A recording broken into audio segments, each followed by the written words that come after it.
Ahí vamos.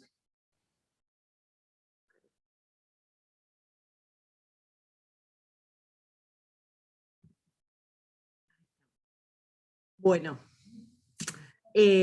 cuando hablamos de las relaciones del derecho administrativo, también hablamos de las relaciones del derecho administrativo con el derecho civil, y yo les había contado que, bueno, que hay algunos autores de derecho administrativo y la doctrina en general que defienden a ultranza que el derecho administrativo es totalmente autónomo, que no es una derivación del derecho civil.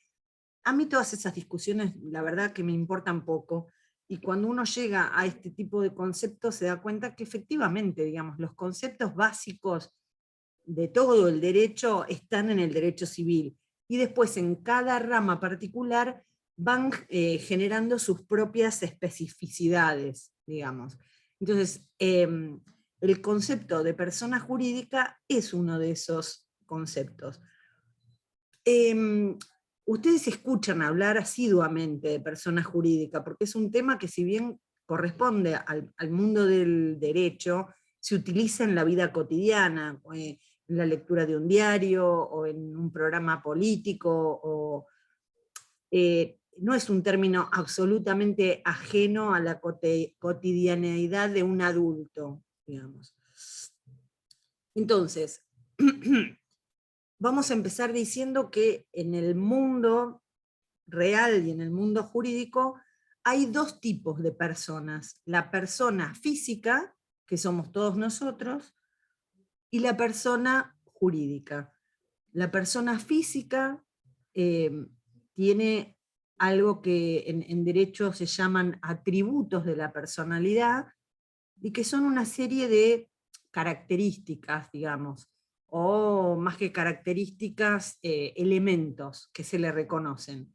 Tiene un nombre, tiene un domicilio, tiene un patrimonio, aunque no tenga ningún bien en ese patrimonio, pero digamos, son atributos, digamos, por el solo hecho de, se considera que todas las personas tienen un nombre y tienen un domicilio y tienen un patrimonio. Eso también se refleja cuando pasamos al ámbito de lo que es la persona jurídica. Muchas veces yo les conté que el derecho, cuando no sabe cómo resolver los problemas, acude a una ficción, ¿sí? Que es un como si, vamos a hacer de cuenta que, ¿no? Como para, digamos, sería como una, como una convención. El ser humano muchas veces acude a convenciones. La moneda es una convención, digamos. En una época se le atribuía el valor de moneda a la sal, y era una convención. Bueno, era el elemento para intercambiar. Todos se ponían de acuerdo en que a la sal se le atribuía determinado valor, y con la sal unos se pagaban a otros las obligaciones. Bueno, hay montones de cosas en la vida de las sociedades y en el derecho que se resuelven a través de ficciones. Entonces, la persona jurídica forma parte de ese conjunto de ficciones, de hacer como si, de jugar a como si. Entonces, ¿qué significa ese jugar a como si? Es eh, entender que, además de la existencia de personas físicas, como todos nosotros, el mundo del comercio y el mundo de la actividad requería otro tipo de elementos que no alcanzaba con las personas físicas. La necesidad de generar capitales, de generar inversiones en medios de transporte, en energía, que no eran actividades que podían ser realizadas comprometiendo el capital de una persona física solamente. Fue generando la necesidad de armar estructuras asociativas, ¿no? Pero cuando esas estructuras asociativas de personas físicas llegaban a un punto que tenían que establecer de qué manera se iba a conformar la voluntad de ese conjunto de personas, quién la iba a dirigir, si iban a comprar un vehículo, maquinarias, cómo se hacía. Bueno, esa necesidad es la que genera que el hombre haya recurrido a la generación de esta ficción que es la personería jurídica. Entonces, lo que se va a hacer a través de la persona jurídica es la creación de un ente, ese es el nombre que se utiliza, que es un ente, ¿está?, al que se le van a reconocer los mismos atributos que les reconocemos a las personas físicas. Van a tener un nombre, van a tener un domicilio, van a tener un patrimonio, además van a tener un objeto que va a estar definido en el instrumento de creación, ¿sí? Y entonces, para constituir una persona jurídica, que puede ser una asociación civil en el barrio, o que puede ser una sociedad anónima, o que puede ser una SRL para una actividad comercial, entonces hay un contrato que se firma, y se genera, digamos, un estatuto donde van a aparecer todas estas cosas. ¿Cuál es el nombre? Vamos a decir, bueno, es la SRL Jorge Pérez y Hermanos SRL, y el objeto va a ser la fabricación y venta de tales cuestiones, el domicilio va a ser tal. Bueno, eso es lo que se utiliza desde la actividad comercial, para la actividad, digamos, sin fines de lucro, ¿sí? Y también se utiliza, digamos, en el ámbito público. ¿Cómo define? Esto está todo Los contenido. consorcios también, ¿no? Son también personas jurídicas. Sí, en el marco de la ley de propiedad horizontal, en el Estatuto de la Propiedad Horizontal, en el estatuto que somete a propiedad horizontal un edificio, se crea la figura del consorcio. ¿Sí? Que tiene Y también es una persona personalidad. diferente que las que lo integran. Exactamente. Entonces, el Código Civil define lo que es una persona jurídica en el artículo 141 de su nueva redacción, y dice: son personas jurídicas todos los entes a los cuales el ordenamiento jurídico les confiere aptitud para adquirir derechos y contraer obligaciones para el cumplimiento de su objeto y los fines de su creación. Comienzo de la existencia. Ustedes saben que hay todo un debate sobre el comienzo de la existencia de la persona física. Bueno, las situaciones que se dan con la persona física se dan también en el análisis de las personas jurídicas. Del comienzo de la existencia. La existencia de la persona jurídica privada comienza desde su constitución. ¿Qué es su constitución? Es este acto que yo les comentaba, donde quienes van a crear esa sociedad se ponen de acuerdo y firman el instrumento jurídico necesario para darle vida a esa persona. Artículo 143. Personalidad diferenciada.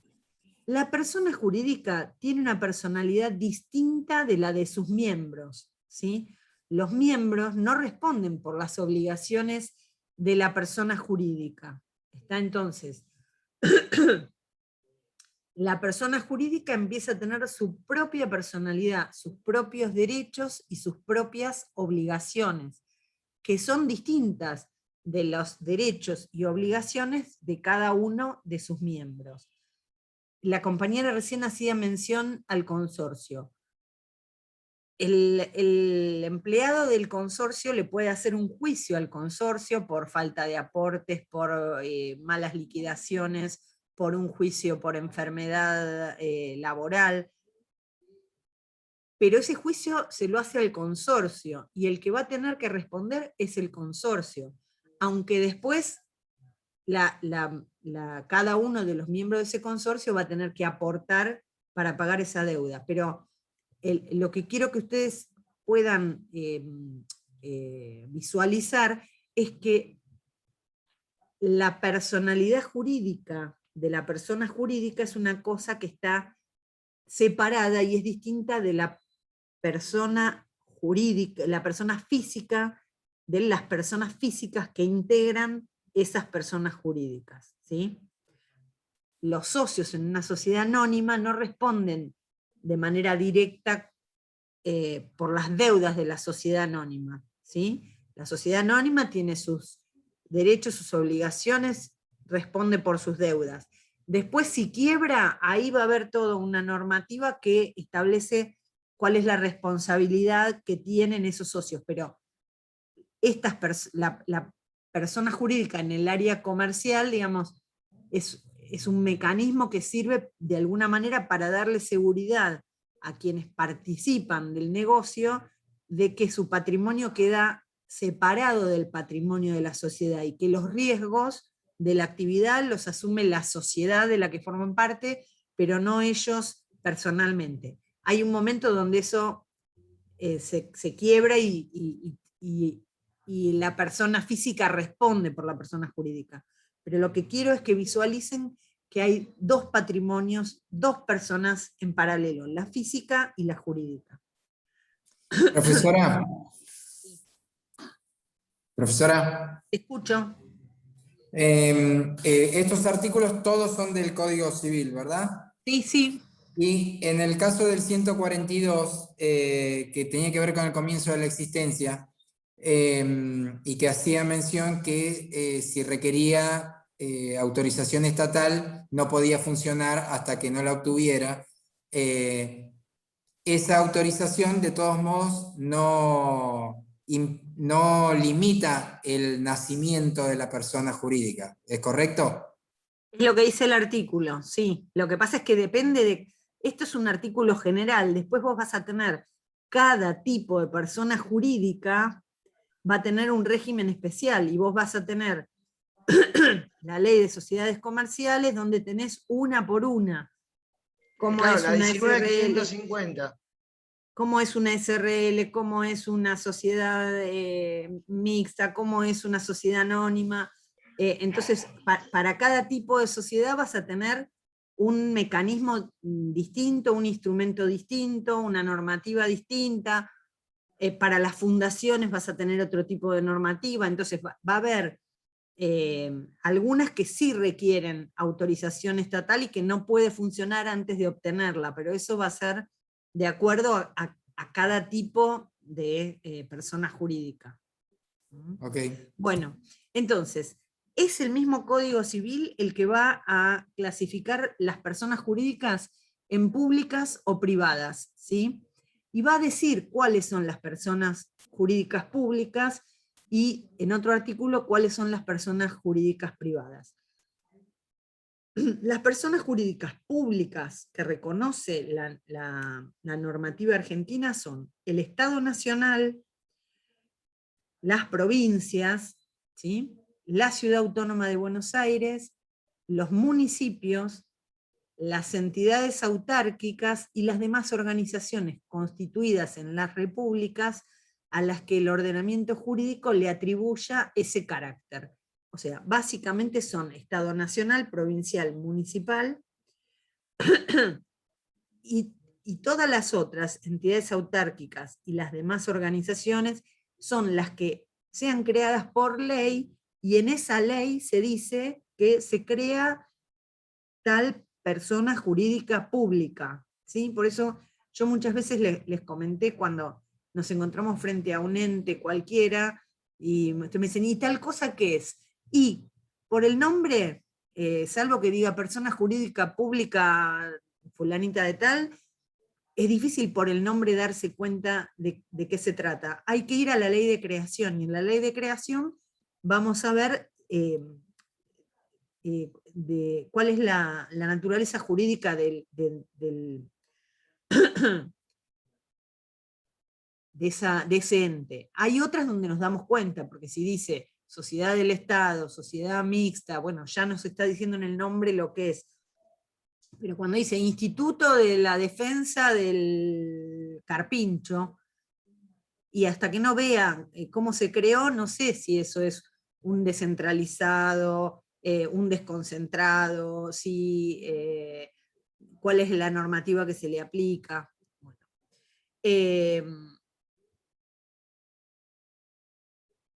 personas jurídicas privadas, las sociedades, las asociaciones civiles, las simples asociaciones, las fundaciones, las iglesias, no la católica, que figura en el de personas públicas, las cooperativas, el consorcio de propiedad horizontal, ¿sí? Muy bien. Vamos a empezar ahora entonces a hablar de la organización del Estado, teniendo en cuenta esto que dijimos, porque nos va a servir como base. Bueno, órganos y sujetos estatales. Muchas veces a lo largo de estas clases hemos hablado de administración pública. Entonces, hoy nos vamos a dedicar específicamente a hablar de qué es la administración pública. Entonces vamos a decir que la administración pública en general, ¿no?, en su acepción orgánica o subjetiva, ¿sí?, desde el punto de vista de los órganos que la constituyen, porque hasta ahora muchas veces hemos estado hablando de la función administrativa, ¿sí?, pero acá vamos a hablar de la administración pública desde los órganos, desde el análisis de qué órganos o qué entes forman parte de la administración pública. Entonces, en su acepción orgánica o subjetiva, es el conjunto de órganos que encabeza el Poder Ejecutivo, ¿sí?, más las entidades jurídicamente descentralizadas. Está entonces. Administración pública, dos grandes paquetes de cosas. Por un lado, el conjunto de órganos que encabeza el Poder Ejecutivo, y por otro lado, las entidades jurídicamente descentralizadas. Aguárdame un segundo, por favor.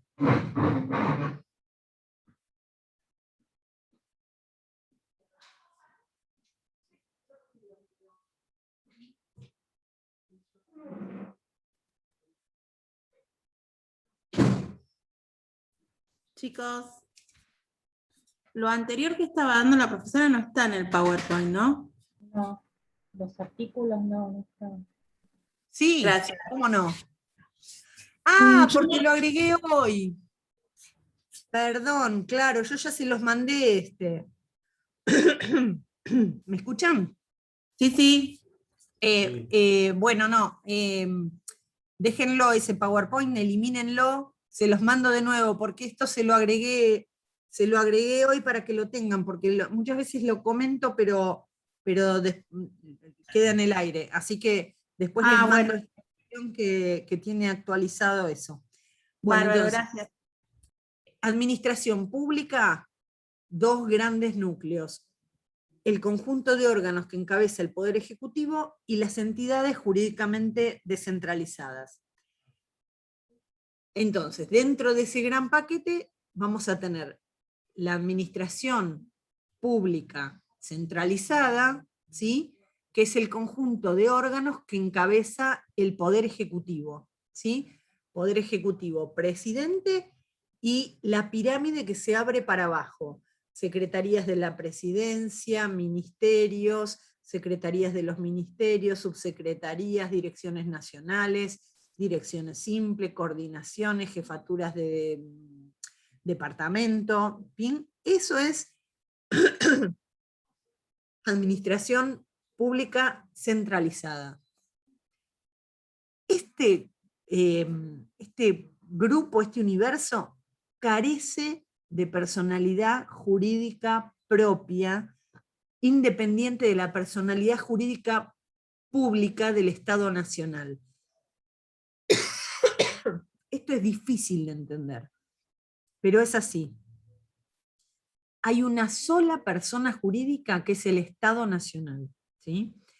Y todos los organismos de la administración pública centralizada, o sea, los que dependen, los que están en ese paraguas de la bajada del Poder Ejecutivo hacia abajo, las estructuras de los ministerios, todo eso, la persona jurídica es el Estado Nacional. El quid es el Estado Nacional, ¿sí? Cuando un ministerio hace un contrato, el que contrata es el Estado Nacional, ¿sí? Puede estar representado en ese acto por el ministro o por el secretario, pero la persona jurídica es el Estado Nacional. Entonces, el Ministerio de Hacienda, el Ministerio de Relaciones Exteriores, no tiene personalidad jurídica propia, es la personalidad jurídica del Estado Nacional, ¿sí? Por eso Esto- cuando hay alguna demanda es contra el Estado Nacional, y aclaran, por ejemplo, Ministerio de Relaciones Exteriores, pero siempre contra el Estado Nacional porque es la única persona jurídica. Exactamente, el que paga es el Estado Nacional, ¿sí? Muy bien.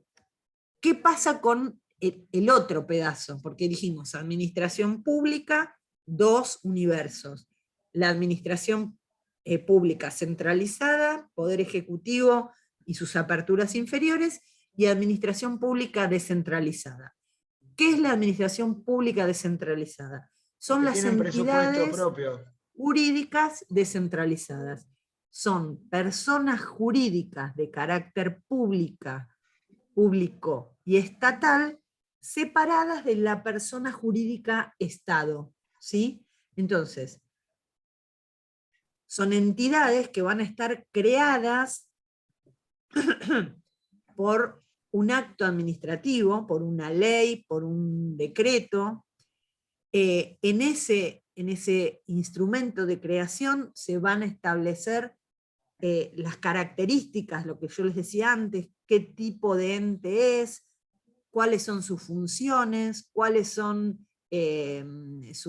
los derechos y obligaciones que tienen, cómo se constituye su patrimonio, cómo van a financiarse, qué régimen normativo se les va a aplicar al personal, qué régimen se va a aplicar para las compras. Todo ese paquete va a estar en el órgano de creación. Entonces, esta sí va a ser una persona jurídica distinta de la persona jurídica Estado, ¿sí? O sea que puede haber un montón de personas jurídicas, ¿está? Públicas, estatales, que son todas estas que van a estar funcionando.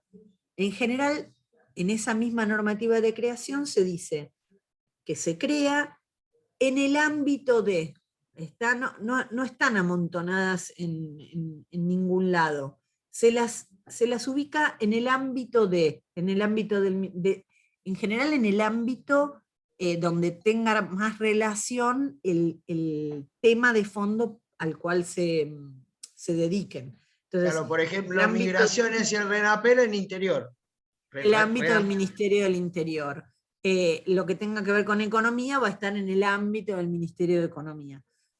Y después, como vimos en la clase pasada, esos entes descentralizados que hacia adentro repiten la misma lógica que del Poder Ejecutivo hacia abajo, entonces imagínenselo como una gran pirámide que tiene la punta en el presidente de la nación y pequeñas pirámides. Cada una de estas entidades jurídicas descentralizadas, imagínenla como una pirámide pequeña. ¿Por qué? Porque la lógica de funcionamiento es la misma.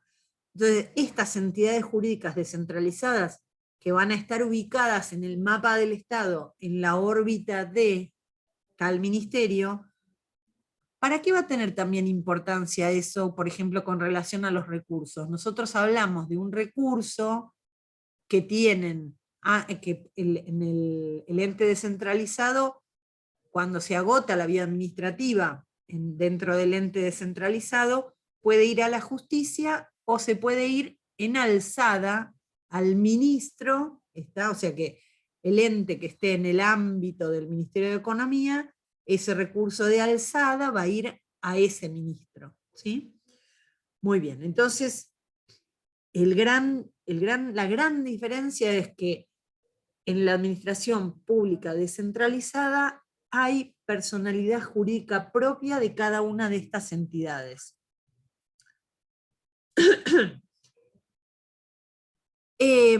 Volviendo al tema de la persona jurídica, ¿no? Las personas jurídicas requieren de la voluntad de una persona física, que encarne la voluntad del ente. Tratemos de ponerlo en palabras más sencillas. El cargo presidente de la nación requiere de la persona física, en este caso actualmente Alberto Fernández, ¿sí?, para que encarne la voluntad de ese ente que es el cargo, o que es la persona jurídica Estado, ¿sí? El ente en sí mismo, la persona jurídica, no puede expresar una voluntad, no puede gestionar, no puede hacer, si no se vale de personas físicas que son las que actúan. Entonces, era necesario resolver de qué manera o cuándo vamos a decir que lo que hace una persona física se imputa a un determinado órgano del Estado. Cuando lo que hace Juan Cabandier lo hace como Juan Cabandier, y cuando lo que hace Juan Cabandier se imputa al Ministerio de Medio Ambiente. Lo tomé a Juan Cabandier porque me vino, pero digo, en cualquier ámbito, en el órgano donde ustedes trabajen, cuando lo que hace Juan Pérez, director de Recursos Humanos, lo hace Juan Pérez y se le imputa a Juan Pérez, y cuando lo que hace Juan Pérez se imputa a la Dirección de Recursos Humanos. ¿Está? Entonces hubo un par de teorías a lo largo del desarrollo de las teorías sobre la administración pública para explicar cómo se imputaba la voluntad del funcionario, digamos, para ponerlo en términos más amigables, al área o al órgano del Estado al cual estaba ejerciendo. La primera teoría fue la teoría del mandato y la otra es la teoría de la representación. Las voy a plantear las dos juntas, aunque acá están por separado, porque básicamente la idea es la misma. Tanto el mandato como la representación son contratos del derecho privado, ¿sí? Pero donde hay alguien que le otorga a otra persona o el mandato para que haga algo.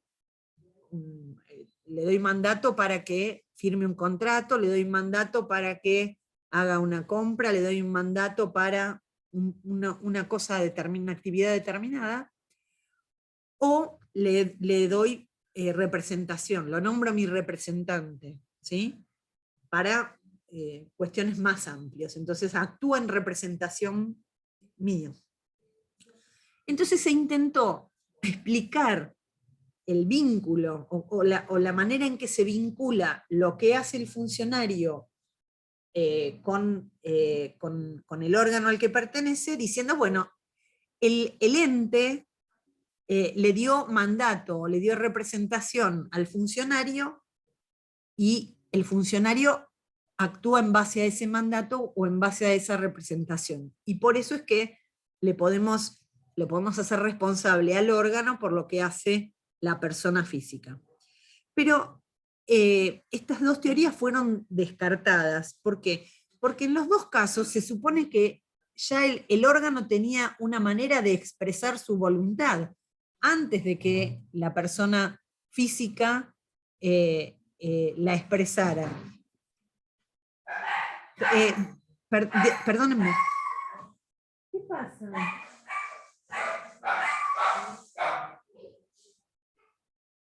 Perdón, había unos ruidos extraños, pensé que estaba entrando alguien. Entonces se descartaron, porque, digamos, en los dos casos, tanto en el mandato como en la representación, se debiera haber supuesto que el órgano ya tenía una voluntad antes de que la persona física estuviera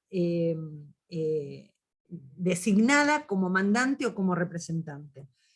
Entonces se avanzó en otro sentido y se llegó a lo que hoy se conoce como la teoría del órgano.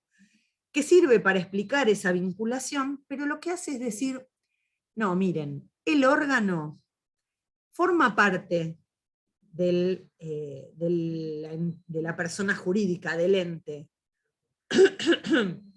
y lo expresa, ¿sí?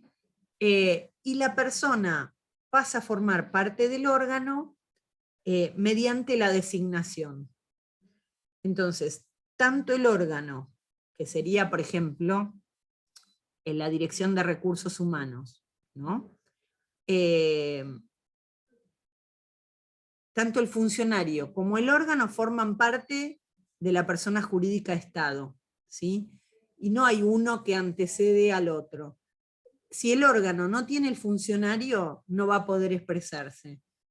Recién con la designación del funcionario es que se genera la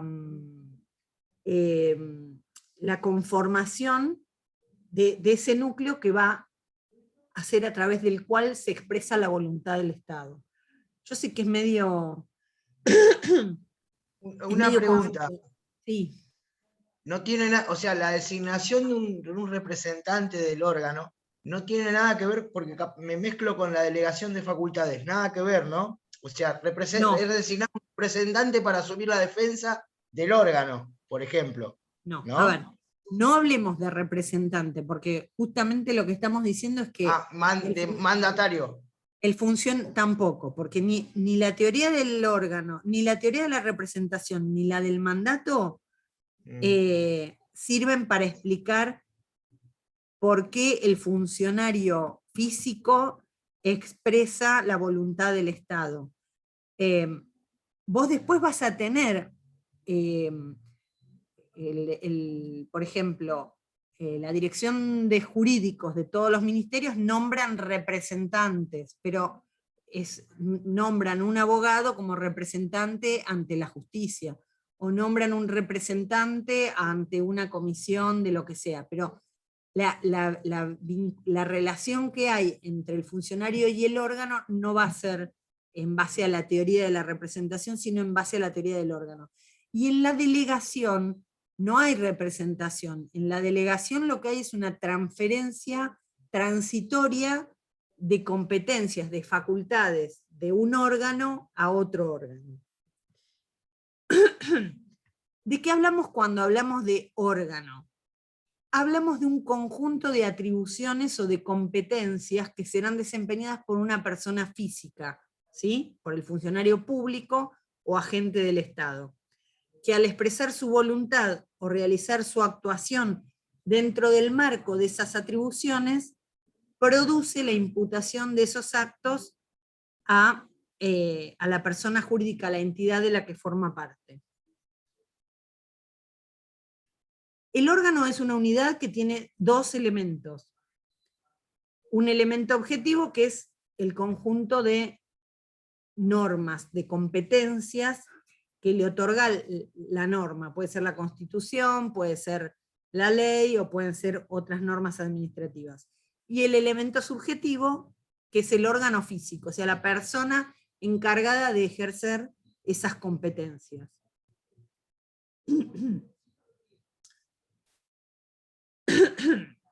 Esto ya lo vimos. Entonces tenemos el órgano persona, que es el funcionario que ejerce el cargo, y el órgano ente, que es el RAVIOL, la Dirección de Recursos Humanos.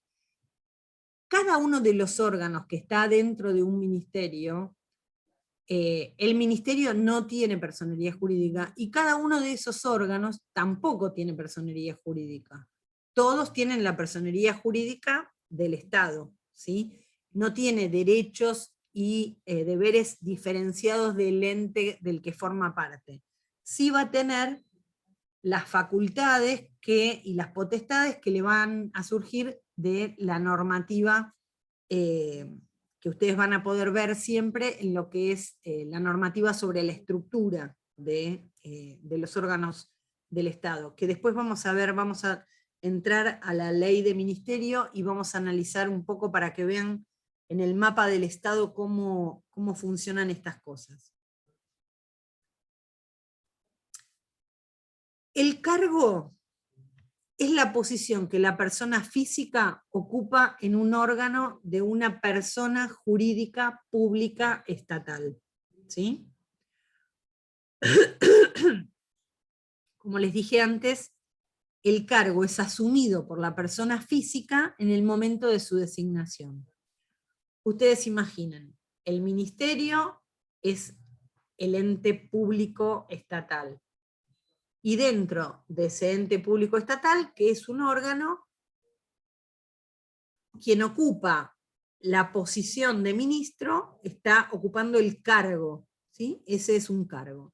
El secretario de Estado es otro cargo, el subsecretario es otro cargo, el director es otro cargo. Los órganos dentro de un ente público estatal, lo repetimos ya muchas veces, no son sujetos de derecho, ¿sí? No tienen personalidad jurídica propia. Entonces, los vínculos que existen entre los distintos órganos del Estado, ya sea dentro del mismo ministerio o entre los ministerios entre sí, se denominan relaciones interorgánicas, ¿sí? Porque son relaciones dentro de la misma persona jurídica Estado, en este caso Estado Nacional. La actividad interorgánica, ¿sí?, es actividad de coordinación entre los órganos del Estado y se rige por un principio que se denomina de unidad de acción y que se garantiza mediante el ejercicio del poder jerárquico, que la jerarquía es uno de los principios que rigen la administración pública. Las relaciones interorgánicas tienen características diversas. Hay relaciones entre órganos que son de colaboración, hay relaciones que son de conflicto, hay relaciones de jerarquía, consultivas, de control. Vamos a dar algunos ejemplos. De control. Ustedes saben que en cada organismo hay una unidad de auditoría interna. Es un órgano dentro de un ministerio. Bueno, ese es un órgano de control, ejerce el control sobre el resto de los órganos que forman parte de ese ministerio. Hay algunos órganos que son consultivos, ya sea, por ejemplo, la Dirección de Asuntos Jurídicos o algún área específica que hay dentro de los ministerios de acuerdo a sus características, donde el resto de los órganos hace algún tipo de, los utiliza para recabar algún tipo de información. Siempre hay relaciones de jerarquía porque toda la organización dentro de un ministerio, la vinculación de los superiores a los órganos inferiores es una relación de jerarquía. De conflicto porque a veces se suscitan conflictos entre distintos órganos que pueden ser resueltos por el superior jerárquico en común. Los órganos dentro de los entes públicos estatales pueden ser clasificados, y esto solamente nos sirve para describir algunas de las realidades que se configuran dentro de la administración pública. Por su origen hay órganos que son constitucionales. Ustedes vieron que en la Constitución se cómo va a estar conformado el Poder Ejecutivo, se habla de las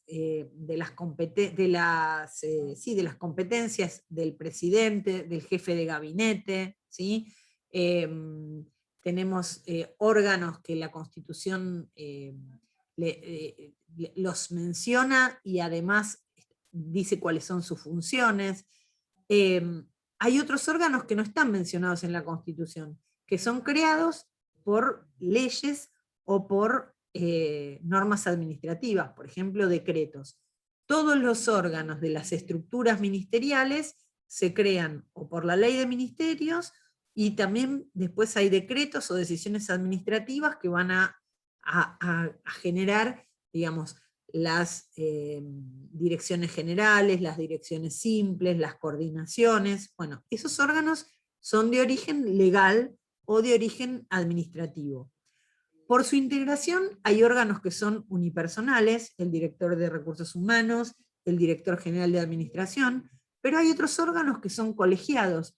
Hay muchos entes descentralizados, organismos descentralizados, que la conducción es colegiada. Y en esos órganos colegiados, como por ejemplo una junta o por ejemplo un consejo, son órganos que tienen una dinámica interna administrativa muy distinta. ¿Por qué? Porque al ser necesaria la voluntad de varios miembros para expresar la voluntad del órgano, ahí va a haber convocatorias, órdenes del día, deliberación y un reglamento de funcionamiento de ese órgano colegiado que va a indicar cómo se toman las decisiones. Por su estructura, hay órganos que son simples y hay órganos que son complejos, porque a su vez están conformados por varios órganos. Según la función, hay órganos que son activos, emiten y ejecutan, órganos consultivos, que son de asesoramiento, de contralor. Esto lo vimos cuando vimos los artículos de cuáles eran las personas públicas estatales. Además de las personas públicas estatales, hemos mencionado varias veces durante el curso la existencia de personas públicas no estatales, pero este es el lugar donde ubicarlas en el, digamos, en el marco teórico que les corresponde. Hasta ahora estuvimos hablando de personas públicas que forman parte de la estructura del Estado, ya sea la persona jurídica Estado o los entes jurídicos descentralizados que dijimos que iban a estar en el marco, en la órbita de tal ministerio, o sea que forman parte de la estructura del Estado. Fuera de eso, hay personas jurídicas que cuando son creadas, la ley de creación establece que son personas jurídicas públicas, pero que no están ubicadas en la estructura del Estado, sino que están en el ámbito privado, pero que, como ya hemos comentado varias veces, el Estado les hace una delegación del ejercicio de un pedacito de función administrativa para un fin específico. Entonces es una persona pública no estatal y ejerce función administrativa en ese pedacito que el Estado Nacional les delegó. Repito ahora que son, por ejemplo, obras sociales y los colegios que administran la matrícula de las profesiones independientes. Profesora, disculpe, una consulta. Sí. ¿YPF en qué estaría, digamos? ¿Cómo estaría ubicada YPF en este sentido? Fuera de la administración pública centralizada. Es un tipo de administración descentralizada. Es una empresa del Estado, pero no forma parte de la administración pública nacional. ¿Sí? Habría que ver cómo es la ley de creación, pero todas las empresas del Estado son personas jurídicas, tienen personería jurídica propia, no forma parte de la administración pública centralizada y tienen algún tipo de nivel de descentralización. Pero habría que ver la composición, cómo quedó eso, porque con la última, digamos, me parece que antes era de una manera y a partir de la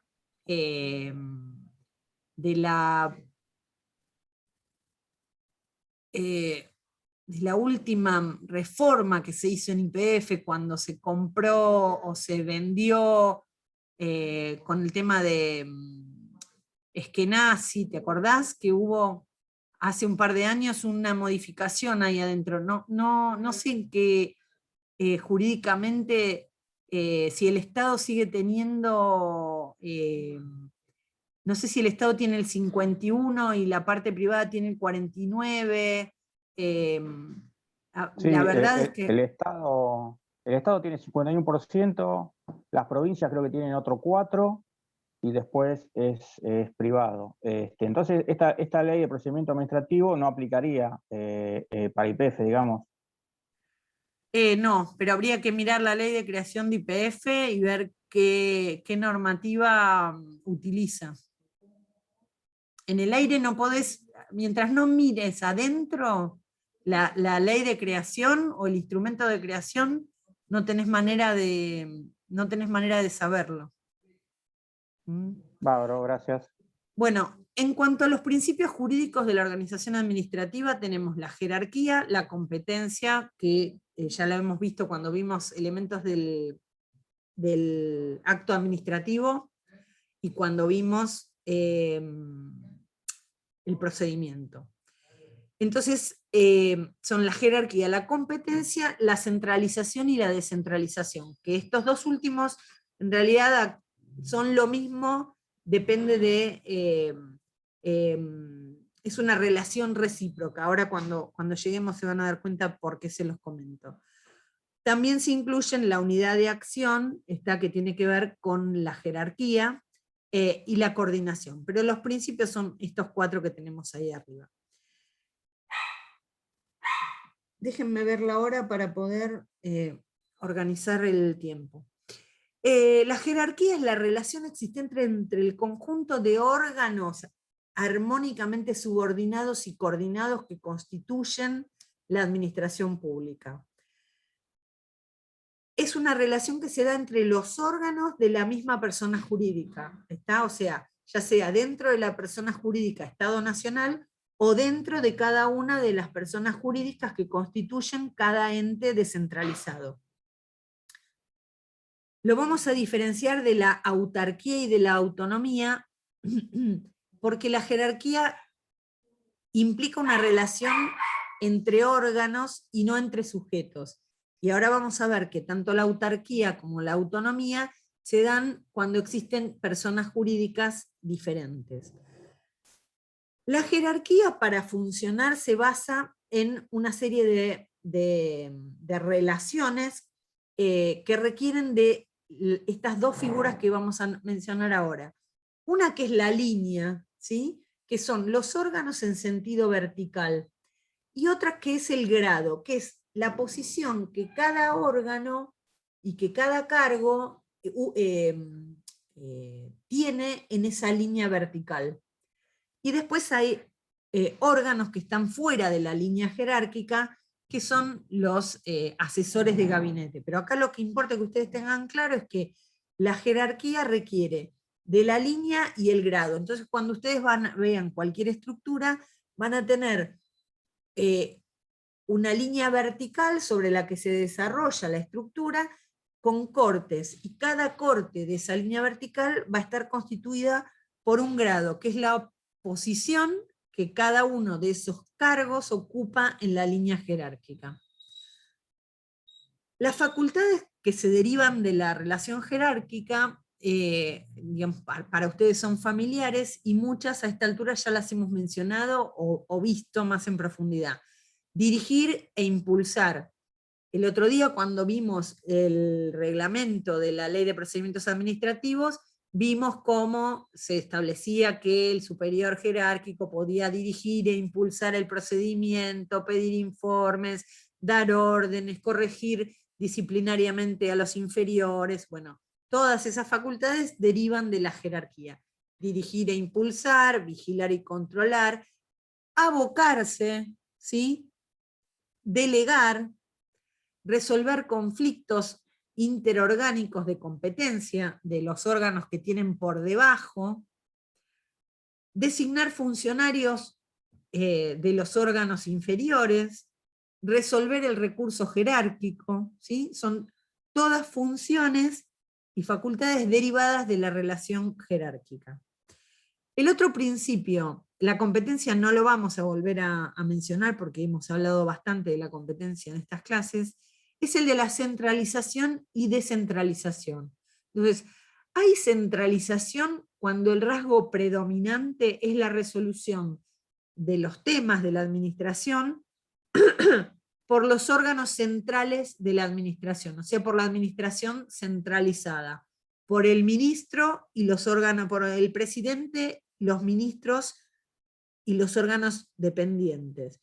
En cambio, hay descentralización cuando las facultades van más hacia abajo. Iba a usar el término delegación, pero no lo puedo usar porque la delegación es algo específico. Cuando las facultades decisorias se encuentran adjudicadas a la administración descentralizada. Entonces, nunca hay centralización total ni descentralización total, ¿sí? Hay rasgos, hay gobiernos que se caracterizan por tener más centralizada la ejecución y hay gobiernos que tienen como impronta un mecanismo de más descentralización.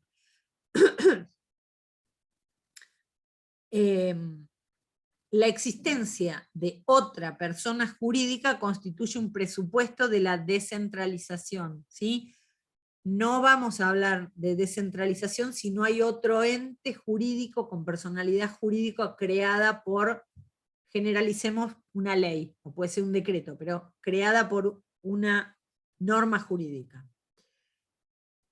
En cambio, la desconcentración es una forma de transferencia de facultades que no requiere la creación de un ente con personalidad jurídica propia. Es Profesora, cuando... Sí, disculpe, Jorge. ¿puede volver un segundo a la anterior, a la filmina anterior, por favor? Sí.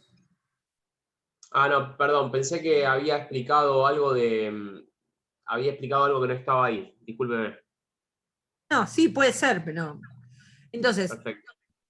en esa filmina vimos centralización y descentralización, que es la relación entre la administración pública centralizada y los entes jurídicos descentralizados.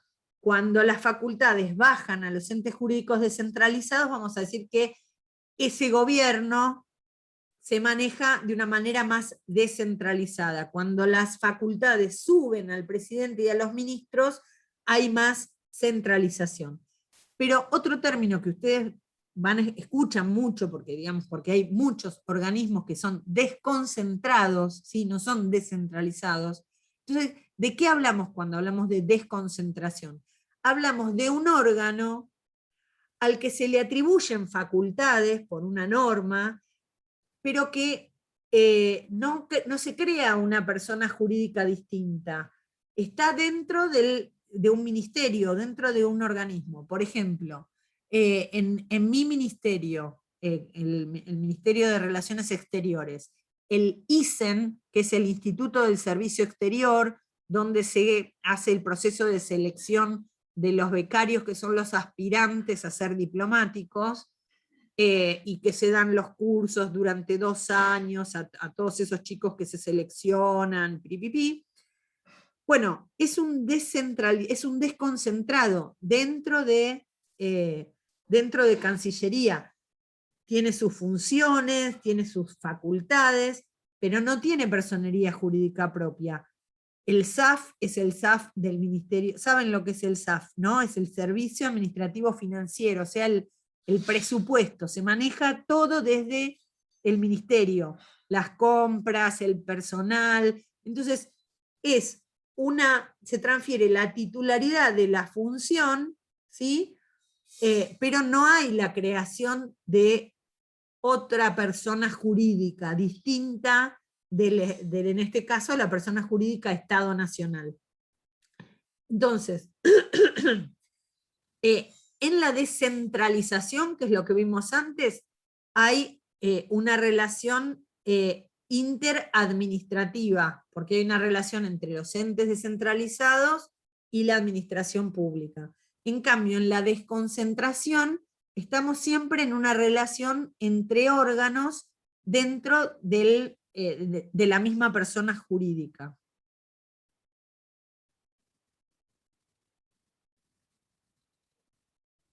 Otra cosa de la que seguramente escuchan hablar muchas veces y que a lo mejor no pueden precisar a qué se está haciendo referencia, es el tema de la autonomía y de la autarquía, ¿no? Entonces, para que tengan una idea de qué hablamos cuando hablamos de eso, se habla de autonomía como un término más político que administrativo, ¿sí? La autonomía como la forma superior de la descentralización política, es la posibilidad de dictarse sus propias normativas. Y esto, digamos, hay pocas personas jurídicas públicas que son autónomas. Las universidades, por ejemplo, nacionales son autónomas, ¿sí? Cuando hablamos de autarquía, esto sí lo vemos dentro de los organismos descentralizados, que son autárquicos. ¿Por qué son autárquicos? Porque se administran a sí mismos. ¿Y qué significa que se administran a sí mismos? Que tienen su propio SAF, su propio servicio administrativo financiero, o sea, su propio presupuesto, ejecutan su propio presupuesto, entonces tienen personalidad jurídica propia y se administran a sí mismos en base a la normativa que establece la norma de creación. Bueno, esto es un poco todo lo que estuvimos conversando. Tanto la descentralización como la desconcentración, visto desde otro punto de vista, se pueden ver como maneras de agrupación o distribución de competencias, ¿sí? En la descentralización se crea una persona jurídica distinta y se le atribuyen determinadas competencias, y en la desconcentración no se crea una persona jurídica distinta, se crea un órgano dentro de la misma persona jurídica y se le atribuyen facultades y potestades. Quiero que vayamos a ver algo que a mí me... Una pregunta, profesora, Sí. de lo que recién dijo, porque me queda una duda. Usted habló de descentralización que tiene SAF propio y autarquía que tiene SAF propio. O sea que en algún punto vendría a ser lo mismo. Claro, claro, los entes descentralizados tienen autárquicos. autarquía. Bien. Los desconcentrados no.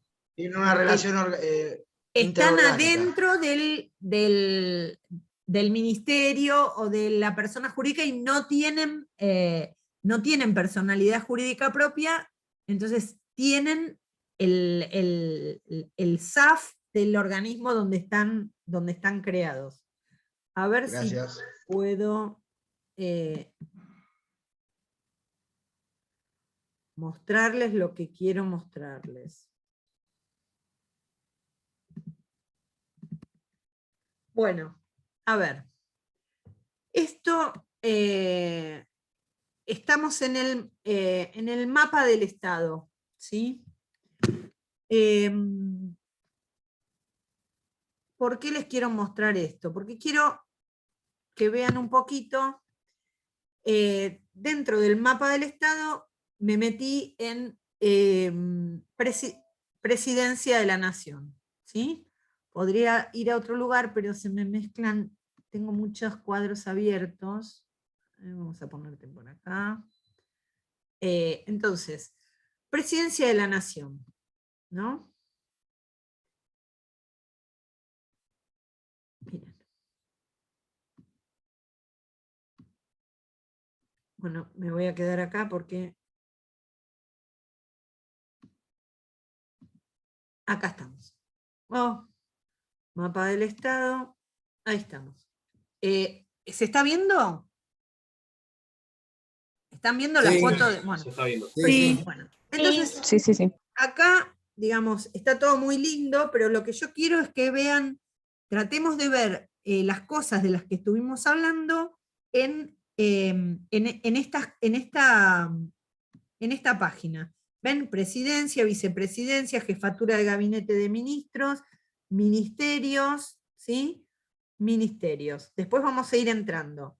Pero lo que quiero que vean acá es, ustedes tienen, para cada una en cada uno de estos casos, pueden observar que tienen el órgano en su aspecto objetivo, Presidencia de la Nación, y el órgano en su aspecto subjetivo, ¿sí?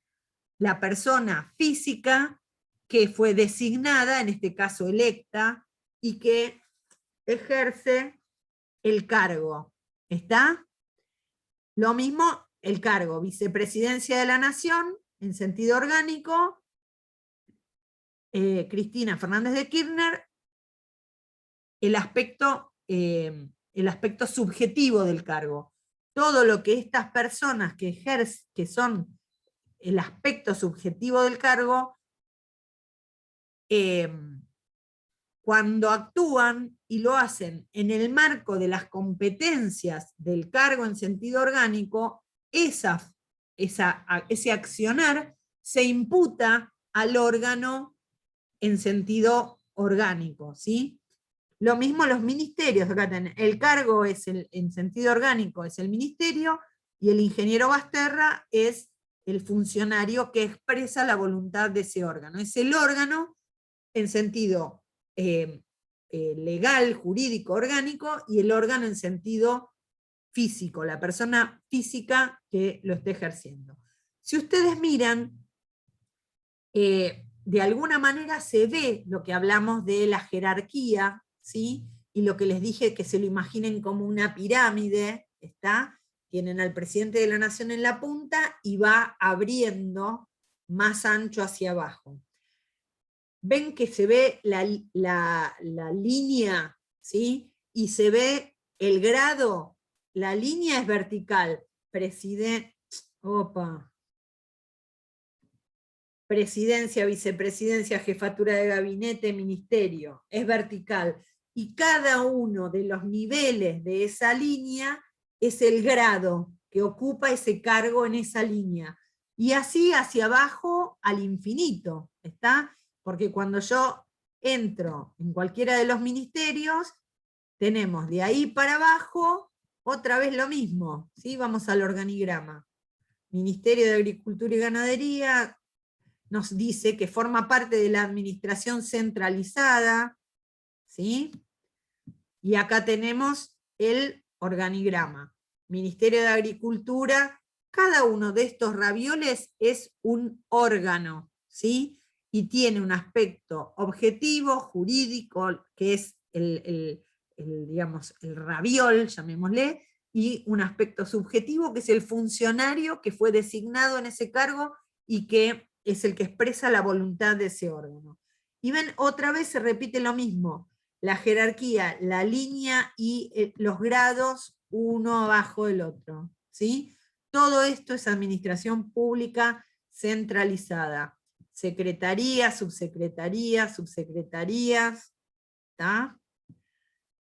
Ahora, seguimos a unidad auditoría. Quiero ver si llegamos las distintas subsecretarías y va bajando hacia abajo, va bajando. Bueno, ¿hacia dónde va bajando? Va bajando, pero quiero mostrarles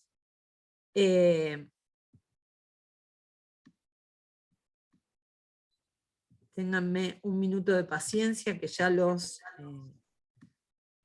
largo, pero quiero que vean. ¿Las misiones y funciones? No, acá no están, eso en la norma. Lo que quiero es que vean otra cosa.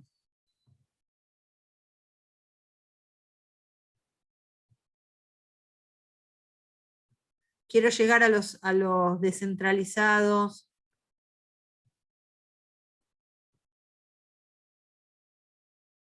Bueno. Vamos a ir.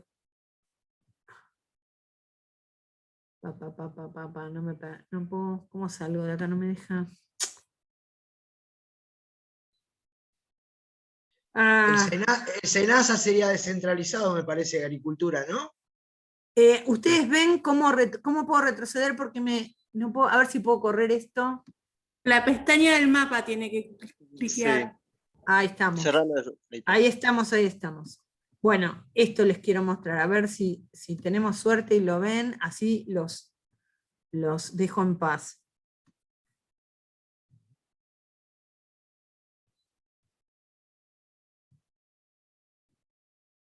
Miren, ven que acá abajo dice referencias, tipo de administración. Lo que está marcado en celeste es administración central. Lo que está marcado con puntito rojo es organismo desconcentrado. Lo que está marcado con puntito celeste es organismo descentralizado. Y lo que está marcado en no sé si es rosa viejo gris, sociedad del Estado y otros entes.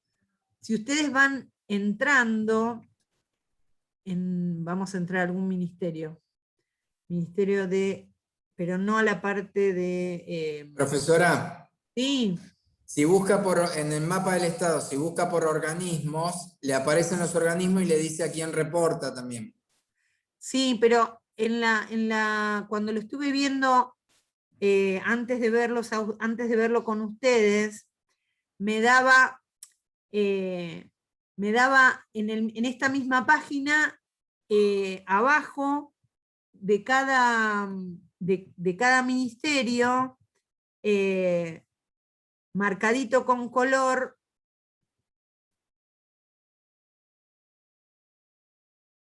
no puede ser que no tenga este ministerio, que no tenga descentralizados. Bueno, ¿será que no tiene? Si quiere le digo, el mío yo estoy en un ente descentralizado de todo. Es ¿de qué Ministerio de Economía. Y economía, Sí. economía deberíamos tener a patadas. El Ministerio de Transporte también.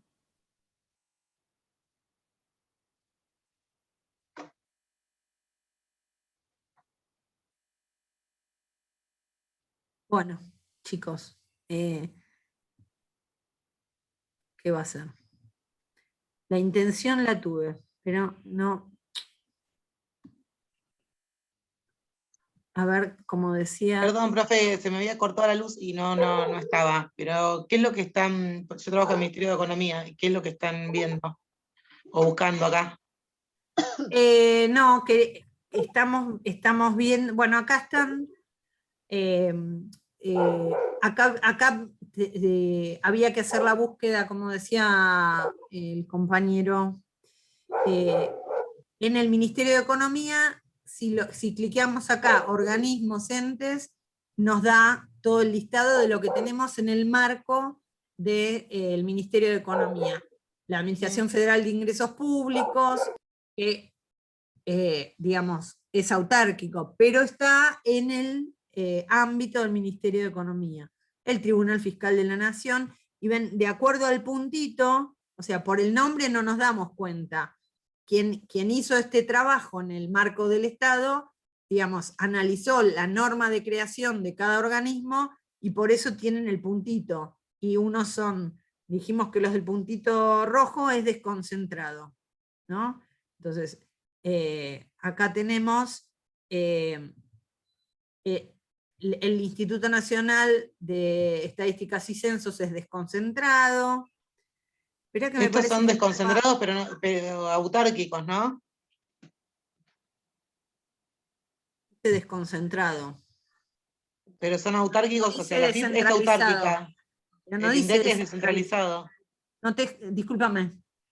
Digo que la FIP es autárquica, pero el INDEC es descentralizado. No, pero la FIP no está en rojo. La FIP figura como... Ah. La FIP figura como descentralizado. Por eso te digo con el puntito, el color del punto es lo que identifica si el ente es autárquico o es descentralizado o es desconcentrado. Me pareció que estaba YPF por acá. Me pareció verlo pasar, acá está. YPF, sí, está en el ámbito del Ministerio de Economía como empresa del Estado. Bueno, nada, quería que simplemente lo que charlamos desde el punto de vista teórico de el descentralizado, el desconcentrado, la autarquía, la autonomía, la administración pública centralizada, la línea, el cargo, el órgano, el aspecto legal, el aspecto de la persona física, lo puedan de alguna manera vincular un poco más con la realidad y verlo un poquito más en el marco de la administración real, ¿está? Así que, bueno, solamente eso. Bueno, vamos a Quería dejar... hacer una consulta. Sí, Jorge. Sí, la semana pasada usted había comentado que posiblemente para el miércoles 16 iba a subir un trabajo práctico. Sí. Quería saber, digamos, el miércoles damos la clase y les doy el trabajo para reemplazar el parcial, ¿sí? Perfecto. ¿Y es para hacerlo de una semana a otra? ¿Es así? Sí. Bien, bárbaro. Sí, sí.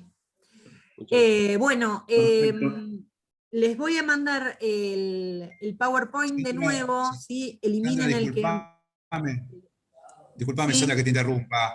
Ten en cuenta que el campus está fallando todos los días, ¿eh? Sí, por eso se los voy a mandar por mail, pero digamos, Bien. lo único que modifiqué es que agregué los artículos del Código Civil para que los tengan de personas jurídicas, pero no me cuesta nada, se los reenvío con la actualización, ¿sí? Vale, genial, gracias. Bueno, espera que voy a parar la grabación. Sube, baja, entras y al rato querés entrar y Sí. ya está más, es de terror. Sí.